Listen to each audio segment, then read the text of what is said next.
Okay, my beloveds, thank you so much. Welcome back.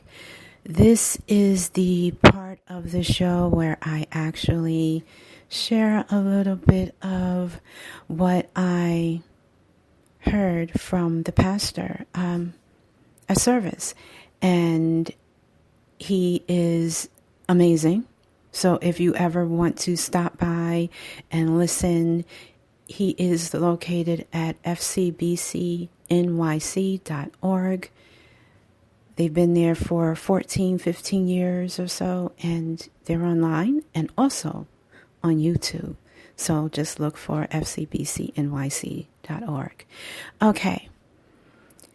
In this world, we will have trouble, but take heart because God has already overcome the world.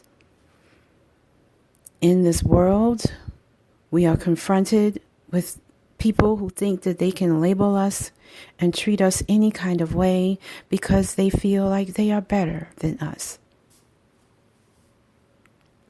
For whatever reason, we live in a world where there is class and power and wealth and status and what you look like and the type of lineage from the family where you've come from, generations of how long your money has been in your family, all plays a part on who people think that you should be and how they should accept you.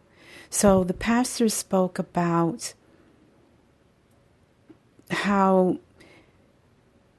when Jesus came here, he did not look for those types of people who thought that they were supposed to be surrounded by him, who they thought that he needed to not sit with the least of those.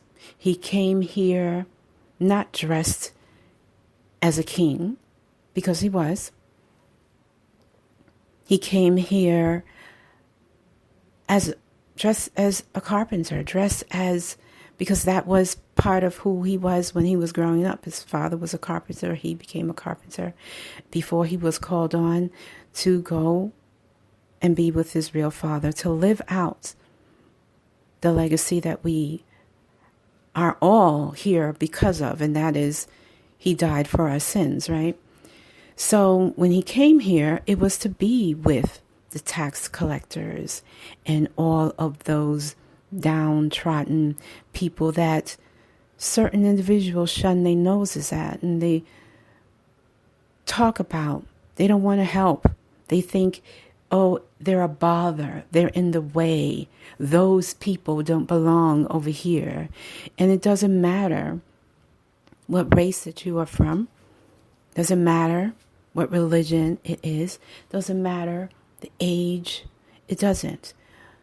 They, and when I say they, I mean the people who really are bathed in insecurity because what they believe is their status, how much money they have, the type of cars that they drive, and who their mama and their daddy is, makes them better than you and me, right?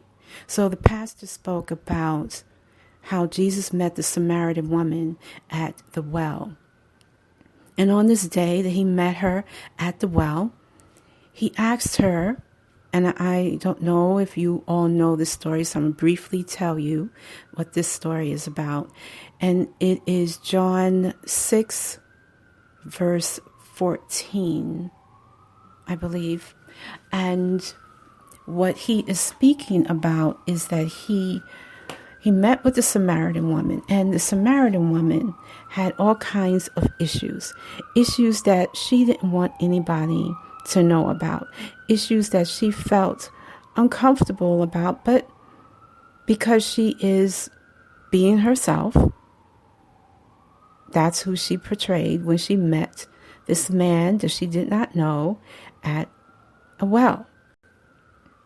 She was simply going there to fill her water jug like she does all the time. And there he was asking her to give him a cup of water because he had nothing to put water in.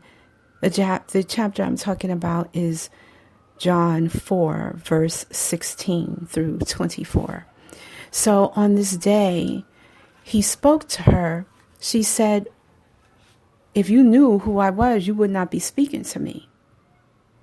And he said, why? She said, because you asked me to give you something. I am a Samaritan. You are not. We are not supposed to mix with the Jewish people because that is what we're told not to do. And he said, if you knew who I was, you will never go thirsty again. And I'm paraphrasing, but you can look it up. I'm paraphrasing a little bit because I'm trying to move forward. He said that if you knew who I was, who you was talking to, you would not be questioning anything because you will not go thirsty again. So she said, oh, well, I want this. I want the living water. I want this living water. If I don't need to be thirsty anymore and have to come here anymore, then yes, that is what I want. So he started telling her about herself. And he said to her, go and get your husband. And she said, I have no husband. And he said, you're right. You have no husband. You have 5 husbands. And she said, oh, so you're a prophet. He said, no. He said, but is this true? She says, yes, I have no husband. He said, well, the man that you're living with isn't your husband. But you did tell me the truth. You had 5 husbands, and the man that you are with is not your husband. So ordinarily, if he went by the Jewish customs, he would not have spoken to her because according to what she said, it is true. They weren't supposed to mix Gentiles together with Samaritans and the Jewish people. They were all segregated in their own different spaces and places. Sounds familiar, right? It sounds very familiar to me because I remember segregation. I was way too young to even understand. I heard my grandmother talk about it all the time. How they were not allowed to go to certain places because they didn't look a certain way. How they were not allowed to worship at certain places because, again, they didn't look a certain way. They weren't supposed to be in particular restaurants because not only did not they look a certain way, but they also looked their noses down at people like my grandmother because they felt like, why are you here? You can't even afford to eat here. Now, this was in the early 60s, late 60s, early 70s. So they were still being ostracized based upon race, even after we were supposedly been free. But there was still a lot of racism going on, just like today. So the pastor spoke very passionately about, and very matter-of-factly, about how we have no right to judge people. We have no right to sit and mock people and tell them who is or who isn't supposed to come to service, to church, to worship, who has the right to be anywhere near a church because they don't practice the same religion or they don't practice it the same way because they don't love the same way because they are going against all kinds of things in the Old Testament, right? But he says they sit there and they point their fingers and they throw their heads up and look down their noses, but they're hypocrites. He said they get on stages and they perform and they think that they're doing something great in the eyes of God because they're, what did he call it? And I didn't mean to laugh, but the way that he said it, he is very funny. He's very funny. And he is also very, very real.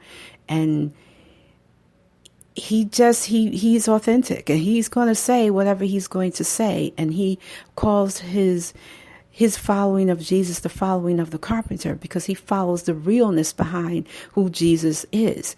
He's not following some facade that people made him out to be, because people are lying in his name and using it as weapons against us so that we feel like we're not good enough to be his chosen children. He said that you stand on the stage and you throw out all these fancy theatrics.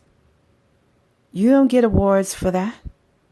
Who cares about how theatrical you can become because you stand behind a pulpit and you know all the words and you know how to say them with such force that we're supposed to forget how your hypocrisy runs the congregation, how people are afraid to be themselves because you have stated you don't like it and it won't happen in your church. But isn't this God's house?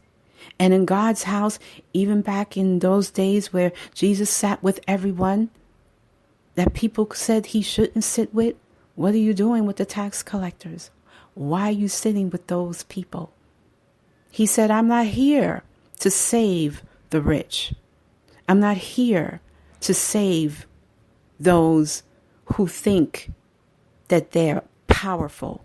I'm here to save the broken, the sinners, the lost. I'm here to save them. So yes, I will sit with them, because I'm not here for those who don't want me here for everyone. They just want me here for them. And I'm not here to be picked and choose and pushed around into places that you want me to be. And again, I'm paraphrasing, but I'm visualizing in my mind how many times Jesus had to say, don't you tell me where to eat? Don't you tell me where to sit? Don't you tell me where to pray? Don't you tell me who I'm supposed to be around? Don't you tell me who I'm supposed to hang out with? Don't you tell me what to wear? Don't you tell me how I'm supposed to treat my friends? If I want to wash their feet, so be it. So I could just imagine him saying that. And I can imagine him saying it with force, because at the end of the day, he would not put up with just any old thing to be done around him when he's seen how horribly his people were being treated in that day, and how we are still being treated today. So when you go through your day today, the pastor said, be unapologetically, authentically you. Because when the time comes, God is not going to be concerned about what you're wearing or what you look like or what hairdo you have or how much makeup you are wearing or not wearing, the latest of whatever, the car that you're driving, how many homes that you own, how much money is in your bank account. He wants to know how much you gave, how much you gave away. God isn't interested in all of the materialistic things that we think that we are supposed to be chasing. He is interested in the spirit. Is your spirit rich? Is your spirit clear of idolizing things that won't bring you nothing but trouble? He said, do not store up things here on this earth that can be riddled by moths and stolen by thieves, because the real treasures will be for you, waiting in the kingdom of heaven, where there are no things that can take them or destroy them. So we're not to be concerned about those things. So that's why he says you give. You give, and you give freely, and you give often, and you give generously. He said, because a generous giver will receive a bigger